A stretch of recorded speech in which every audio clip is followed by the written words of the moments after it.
The Lions are one win away from the Super Bowl. I think that the perception about the Lions around the country is this has been a great run, but this is where Cinderella stops. Do you consider them a huge underdog on Sunday?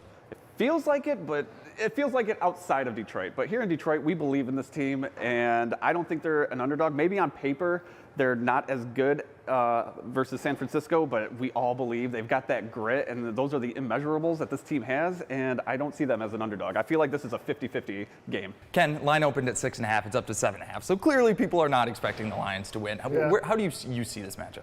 I think the Lions have a great shot. You see it every year in the playoffs or literally any sports tournament, playoff tournament. Hot teams are hard to stop. The Lions are hot right now. San Francisco kind of limping into the NFC Championship game. The Lions have just as good of a shot as San Francisco to get to the Super Bowl. Do you worry a little bit that last week was the time to get the 49ers? They were coming off what was essentially 2 byes for their starters. Now that they've gotten past the Packers, do you think that they're going to be full systems go? I think everybody should erase last week's game out of their memory because they were a little rusty after resting their starters and then having the bye week. But I think Green Bay kind of woke them up. So I think you're going to go into San Francisco and you're going to get their best. So like Dan Campbell says, buckle up. Yeah. Ken, what's a key matchup that the Lions need to win in order to win this game? Honestly, I think it's coaching. I think it's Dan Campbell versus Kyle Shanahan. You got a guy who's lost 2 straight NFC Championship games. You got Campbell in his first. Big, creative coaches. They do a lot of different things all over the field. Which one's going to outmatch you? Campbell's got to do it, man. He's got to make it happen.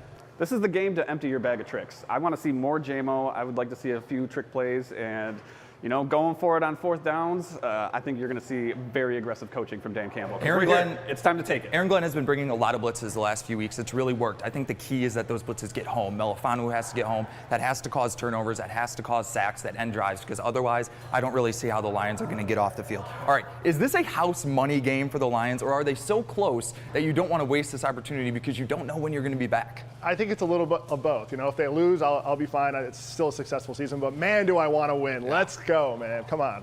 I mean, it's been so long since we've been here. We can't, like Eminem says, you only get one shot. You got to seize the opportunity. We're here. Let's go for it. Go for it all. Yeah, look at the Eagles last year to this year. You never know for sure. You might think you're at the start of a dynasty. You don't know if you're going to get back. What's your prediction for the game?